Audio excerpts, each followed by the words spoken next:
And Chicago police are confirming this afternoon that the man tasked with overseeing court-mandated police reforms within the department has been fired. The source is telling ABC7 that Robert Boik was fired over a dispute with Superintendent David Brown over staffing related to meeting consent decree requirements.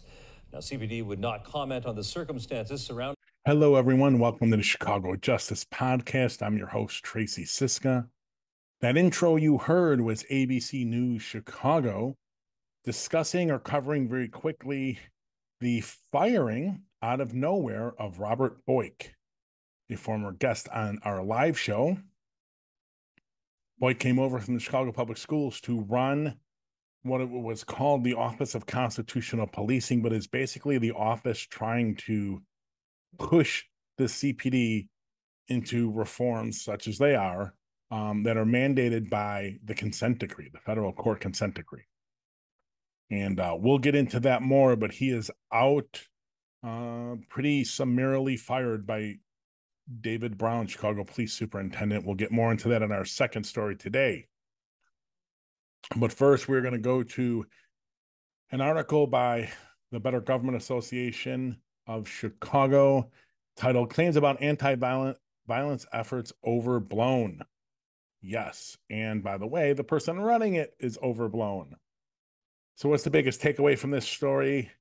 Tamara Mahal, which I hope I am getting her name right, who is running this program, is basically just a PR person. And that's how she got elevated through the city of Chicago.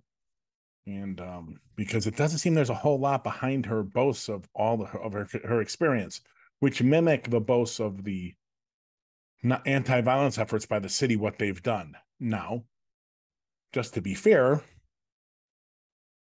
the anti-violence efforts aren't going to be quick. You're not going to see immediate results. They claim there are. That's the biggest problem. These are 3, 5, 7, 10 years down the road is when you're going to see results. It's not right away, but because the mayor is a political person and she's running for office or re-election in February, they have to keep pumping that everything they do is working. It's the best ever. That is just not the case. So let's get into the article from the BGA. Here's the first passage I want to call your attention to. In the past 5 years, she rose from an airport, this is Mahal, an airport emergency manager to become the public face of Lightfoot's efforts to address one of Chicago's largest threats to safety, to the city's reputation as a tourist mecca, and to the mayor's political future. At each step along the way, Mahal has overstated her accomplishments, raising questions about Lightfoot's reliance on her in such a key role. Yes, it does. And it's sad to say that, but Mahal is definitely much more PR than anything else. And the BGA lays it out, and I'm going to lay it out for you. It's so Chicago, right? She's just full of crapola. Her big accomplishment in the city was running the COVID distribution. She was the lead for that. Okay, here's the BGA. It's a little long, but I do want to get it to you because I think it's important. Last summer, the mayor said we needed to take what ultimately led to a successful response to the COVID-19 pandemic, the most equitable vaccine distribution in the United States, and we need to apply that to what is ultimately the city's largest epidemic, gun violence, Mahal said. Chicago? Most equitable vaccine distribution in the country? I don't seem right. This is back to the article. A recent study from Drexel University researchers in the American Journal of Epidemiology compared neighborhoods in big cities ranked by a social vulnerability index, a score considering factors such as income, race, and transportation in assessing vulnerability to disease. The study found that as of September 2021, just 2 months after Mahal left the vaccine effort, Chicagoans in the most vulnerable neighborhoods were 27% less likely to be fully vaccinated than those in the most advantaged areas, a wider gap than 10 of the 16 biggest cities examined, including New York and LA. I might be wrong, but that doesn't seem like it's the most equitable distribution in the country. What do you know? She's lying. Unbelievable, right? From a city official. She said the anti-violence center, this is the center they set up that she's running now, that Lightfoot, it's like her response to violence. She said the anti-violence center is using short-term programs to build trust and lay groundwork for bigger change. Good, but that temporary short programs are virtually meaningless to stopping violence now, and you just have to be honest about that. We're doing all these other things to stop violence now, but we're trying to build long-term solutions in. I'm for that, but honesty, integrity, not something you find in the city much, and certainly not in the mayor's office. Back to the article. In response to BGA questions, Mahal cited 9 disasters into which she was deployed. Pressed for details, she acknowledged those missions tended to involve paperwork, helping victims and contractors get resources. Ooh, maybe she's not the crisis response expert on the ground that we all think they are, or that I all think they are, that we're supposed to think she is. Back to the article. One past role was director of emergency management at Amherst College in Massachusetts, where she, quote, led a response to a 2-month water shortage crisis in 2016, according to her job applications at City Hall. Okay, that sounds interesting. Gulliford Mooring, hope I'm pronouncing that right, Public Works Superintendent of the town of Amherst, said Mahal was an articulate presence at meeting, but the town's advice to the college was to water its lawns less. Now that sounds like someone we want to put into vaccine distribution in a worldwide pandemic in one of the largest cities in the country. More bullshit. See, if you read between the lines here, ladies and gentlemen, she is getting promoted up the chain here because she's able to promote herself and the program she's doing, irregardless that what she's saying doesn't reflect reality. But the city doesn't care about that most of the time. It's about politics, and it's about getting reelected, and it's about getting votes. It's a pyramid scheme. It's the Bernie Madoff of politics. No one cares as long as everyone says it does, it's great, and everyone thinks it's great. No one cares in reality whether it is great or not. Back to the article. Let's see if we can learn a little more about her. While heavily promoting Mahal's anti-violence center, the city's press releases often fail to explain in concrete terms what the CSCC does, this community support center. The specific projects listed on the center's website include helping residents get rebates for security cameras, giving information and resources to block clubs, offering training sessions on healing trauma, and holding low-key kickbacks for youth on Saturday evenings. Sounds like crap. It doesn't sound any, first of all, it sounds like bullshit. And second of all, it doesn't really sound like anything new. It probably was done in other parts of the city, right? I had a booth one day at Heal the Hood run by, or no, it was B-Ball on the Block, I think. It may have been part of the Heal the Hood. Little Village Community Development Corp at that time. I don't think they had changed to it unless Michael Rodriguez invited us to it. And we had a booth and we were talking to community members about what we do. It sounds like that, and I'm not ripping that. I think it's great, but don't brag that it's this massive new thing when it isn't really anything. Back to the article, last part of this article. The BJ examined more than 100 pages of the center's weekly situation reports, which show slow progress on initiatives, including cutting tall trees down, potentially designing new signs for block clubs, and making condolence calls to people who have lost children to violence. The reports often don't make clear which of those efforts materialized.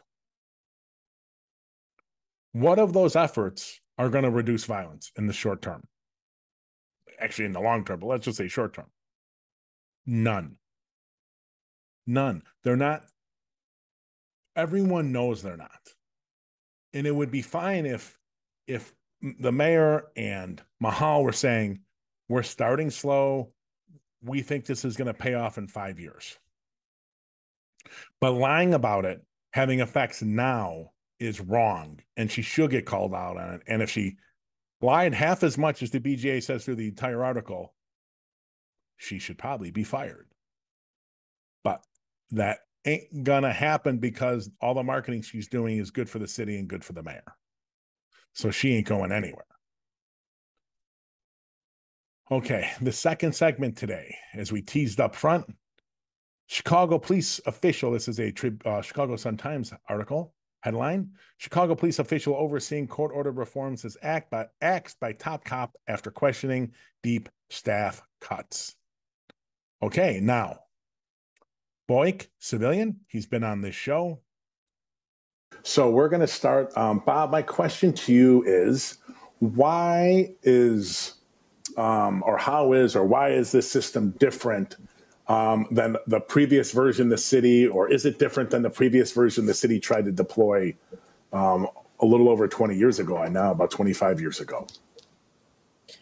Well, I'm not really the expert on what the city tried to employ and deploy 20 years ago, but obviously the world has come a long way in 20 years, and particularly the use of data science has evolved tremendously really in the last decade. So certainly dramatically different from where we were 20 years ago. But, I would say that what we're attempting to implement here in the Chicago Police Department is a data-driven tool that will enable supervisors to have meaningful dialogue with their employees, and then some sort of protective support around what that dialogue is and what is determined to be necessary to help support our officers. So, while not being an expert on where we were 20 years ago, I'm willing to bet this is dramatically different from where we were back then.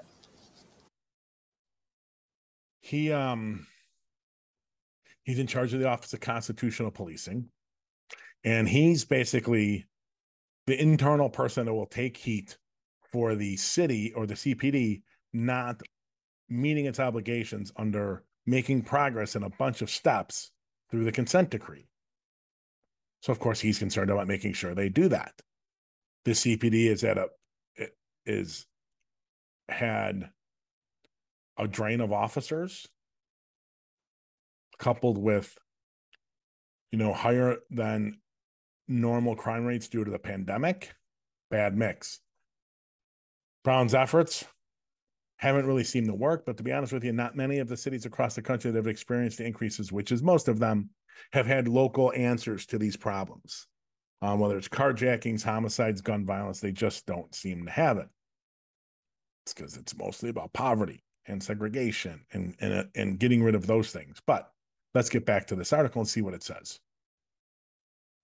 Robert Boik, who served in a high-ranking civilian's role within the department since 2016, was dismissed after sending an email criticizing Brown's decision to move 46 officers under Boik's supervision to the Bureau of Patrol as part of the larger reorganization, according to a source with knowledge of the move. Rather than approving the request for 23 individuals, which Boik had put in because he wanted to add to the training capacity within the department. So rather than approving the request for 23 individuals and putting us on course to complete our 40-hour in-service training requirement for all officers, the Office of Constitutional Policing and Reform was told to send 46 individuals back to patrol. Boik complained in his email that was leaked, I guess. They haven't released the whole thing. They're just quoting from it. Why, I have no idea. Okay, that seems to be a problem. Now, Brown has changed tactics many times. And don't for a second, Brown doesn't take input. Brown doesn't take recommendations. Brown knows better than everyone else about everything. I chatted electronically with a source whose source is in a position to know what is going on in the city, the mayor's office, the police department. And I asked this source whether or not Brown is as unprofessional as we are made to believe he is in Chicago, and the source says that Brown is worse, which is scary. So the article then goes on to quote a couple people. Susan Lee, remember her, we're trying to get her on the show, actually, on the pod.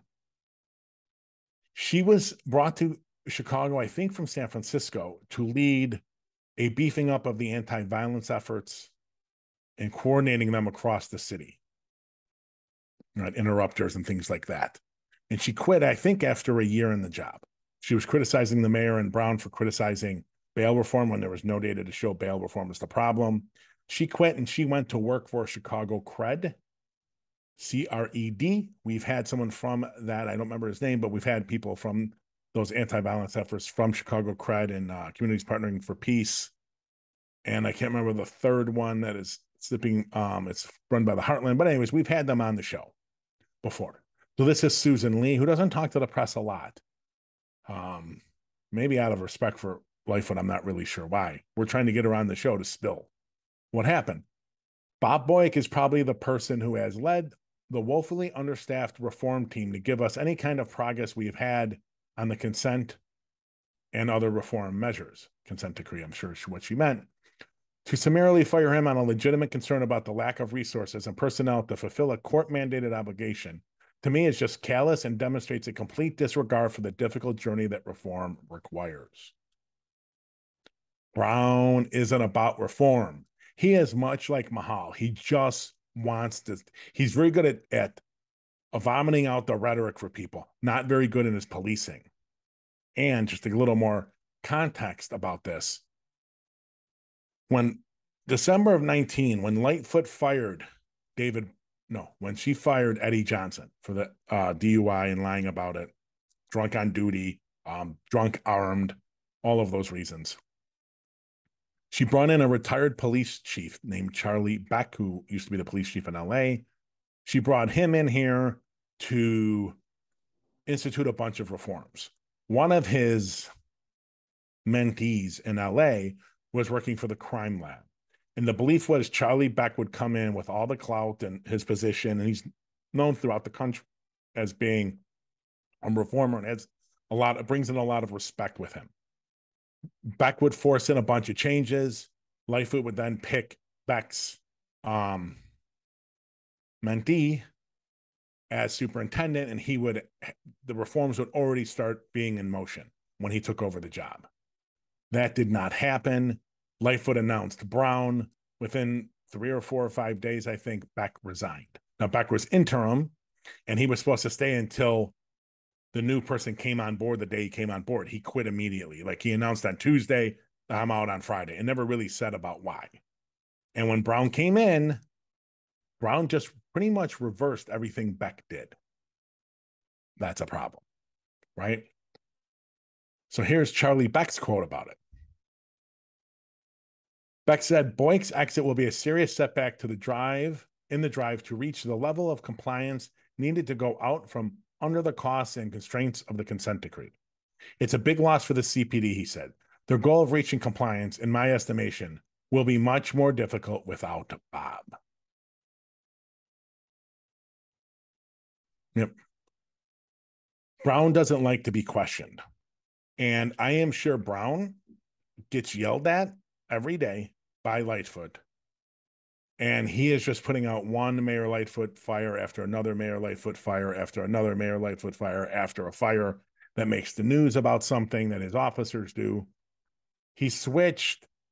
Beck was all about putting all the resources in local districts and getting rid of special units, who, by the way, when things go really bad in departments, it's mostly special units that are not being utilized, have the oversight needed. He wanted to get rid of all that. I don't know enough at the moment whether to be thrilled with that idea or not. However, Brown came in and basically reversed everything Beck did. Just gutted it and totally changed. Now, in Brown's defense, a little bit, shortly after he came here, the George Floyd protests came on and the unrest came and the pandemic was in full swing. Tough times to be an urban police chief, for sure. Okay, we're going to move on to our third segment. And I want to get you the article title. Rabbi Seth Limmer, hope I'm pronouncing that right, et al. Okay, sorry. The city can reduce gun violence by improving clearance rates. Can they really now? I'm not so sure, and I'll get into this in a little more detail in the next couple minutes here. I don't know if the people who wrote this, who was Rabbi Seth Limmer And then Reverend Michael Flager, I call Rent-A-Father. He's done a lot of good work, but his actions during the whole like Star Wars Museum, Lucas Museum were so reprehensible. And it certainly seemed like he got paid off to do that, that I have lost all respect for him. Reverend Sierra Bates Chamberlain, who I know, and Reverend, I guess, Otis Moss III. I don't think they know what it means to clear a case. I'll get to that. I don't think they know. And they're certainly not thinking about the ramifications when you put pressure on police to lower clearance rates and respond to violence. And that's why you're hearing the rhetoric in the mayor's race, and you're going to hear it a lot more after the midterms are over. Let the police be the police. Pro-police people don't care what the police have to do to keep the numbers down. That's all they care about. This is it's starting to slide that way, and it's dangerous. It's dangerous. And they don't know enough about policing. And these are the people, by the way, that the Tribune gave a Friday column to now through Memorial Day. Or I'm sorry, Labor Day is coming up. They have a Friday column once a week. They don't know what the hell they're talking about, especially around policing. They want to talk about community stuff, religious stuff, all to you. You know it. They don't know what they're talking about related to policing. And it's dangerous. There are repercussions for, you have to be very careful what you do in policing and the justice system. Everything you do has some kind of negative impact, one way or the other, on people, on their communities, on their daily lives. You have to be very, very, very careful, especially in a city that has so many wrongful convictions. Kim Foxx just released another 8 people from Graveras. Another 8 people. She just threw out those convictions, or about to throw out those convictions from Gravera. You have to be careful. We argued a little bit on Twitter, or I argued a little bit on Twitter. Oh, we know. No, you don't know. You don't know. So let's get to their op-ed column, whatever the hell this piece of crap is. Chicago is suffering from a vicious trifecta: unsolved cases that lead to little accountability, criminals running rampant. Well, trifecta, it usually means 3. That seems to 2 to me. So let's just say they're not starting out the best. So unsolved cases is 1. That lead to little accountability is 2, maybe, but they're in the same clause, so it doesn't make sense. And then criminals running rampant. Okay, here we go, ladies and gentlemen. This is alt-right language. So when you think of Paul Vallis or Alderman Raymond Lopez or John, not going to run for mayor, Catanzara, the FOP president, that criminals running rampant, little accountability, that's their rhetoric. That is anti-reform. It's anti-justice. But they don't know what the hell they're talking about. They don't understand. They know so little about it, they don't understand where that rhetoric comes from and what the hell they're talking about. This failure to hold people accountable for homicides is representative of a larger trend plaguing Chicago and cities and communities across the country: decreasing clearance rates. Anyone who talks about a national clearance rate does not know what the hell they are talking about, period. I'll get to why in a minute. They don't know what the hell they're talking about. Low clearance rates are a direct barrier to reducing gun violence in any city, but specifically in Black and brown communities here in Chicago and across the country. And these numbers, despite what many say, are not the result of police doing what then Mayor Rahm Emanuel called going fetal, lying down on the jobs out of fear for punishment or prosecution. Yeah, because that hasn't been mentioned at all the last couple of years. I mean, the police not doing anything. And I mean, it wouldn't have anything to do with like the last couple of years, the pandemic and cops not wanting to get into their cars and worried about getting sick. None of that. That's not even mentioned. But the shocking shrinking of clearance rates is the result of strategic choices in police hierarchy. Specifically, we have seen how the war on drugs reallocated resources from homicide units and detective squads to teams of police, continually arresting low-level drug offenders. Wrong.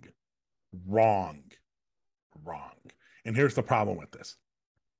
She might have been right about this. If they're talking around the country, especially over the last several years, they're wrong. 3, 4, 5 years ago, Chicago decriminalized marijuana, right? They started writing tickets, arrests started plummeting, and now it's legal. There still are some arrests, but they're much lower. That's not true. It's just not true. They just don't know what they're talking about. And they go on, a homicide's clearance rate is defined as the reported rate at which open cases are solved. Wrong again. What does solved mean? I would ask them, and maybe I should try to get them on the pod. I don't think they know what the hell they're talking about here. Here's a little, and I'm going to do a bigger one for our Patreon to the members for clearance rates. But it doesn't just mean solved, because it's a very technical term and it's tricky.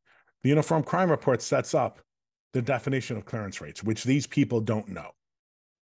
One, right? They don't know what that means.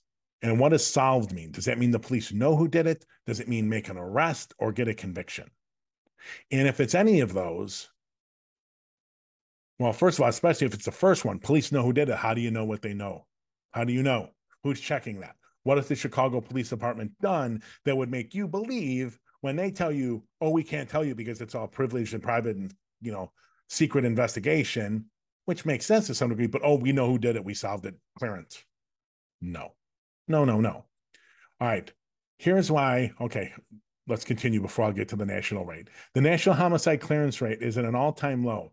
In 2020, despite a rapid increase in homicides, the national clearance rate dropped 50% for the first time. Oh my God, the stupidity here is maximum. You're telling me, ladies and gentlemen, during a worldwide pandemic, the efficiency of police who have to interact with other humans to solve cases went down. You're shitting me. It's mind-bogglingly dumb. Dumb. I've said it before on this channel, and I said it last week in our talk with Dick Mandel from the Sentencing Project. You cannot use 2020 reliably to compare to any other year. It is wrong. It's such an outlier. Unless you want to go get data back from 1918, then we'll compare. Other than that, they're meaningless. It's meaningless. It's not a apples to apples comparison. They don't know what the hell they're talking about. Next, what does the national rate mean for Chicago? Nothing. Zero, zilch, nada, nothing. Well, why? There are 19,000 police agencies in the United States. Most very small. How do you compare 11, 12, 13,000 person police department and their ability to solve homicides, which are urban homicides, which involve a lot of drive-bys and gang involved, that are harder to solve? How do you compare that to a policing agent that's got 1 or 2 people? You don't. The national clearance rate, bogus.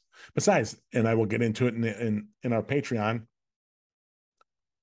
video, clearance rates by themselves are horrifically manipulated. But these people don't know what the hell they're talking about.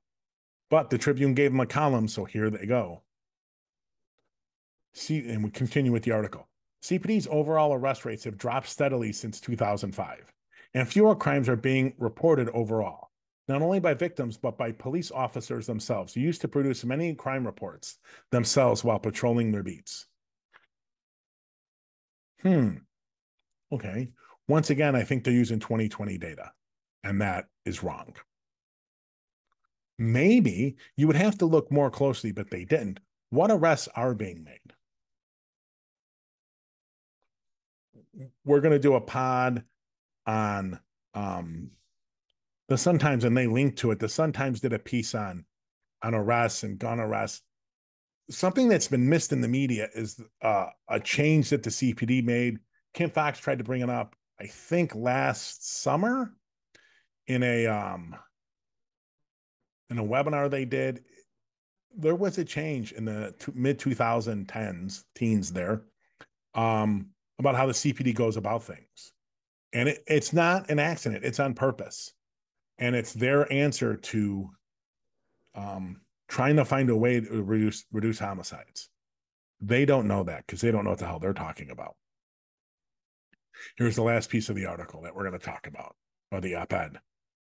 The first and most important step in restoring trust between communities and law enforcement. It starts with putting resources into the hands of community groups, organizers, and faith leaders to ensure that programs and initiatives designed to reduce gun violence are community-based and community-informed. It continues with a reallocation of city funding to city governments and CPD to focus on solving homicides.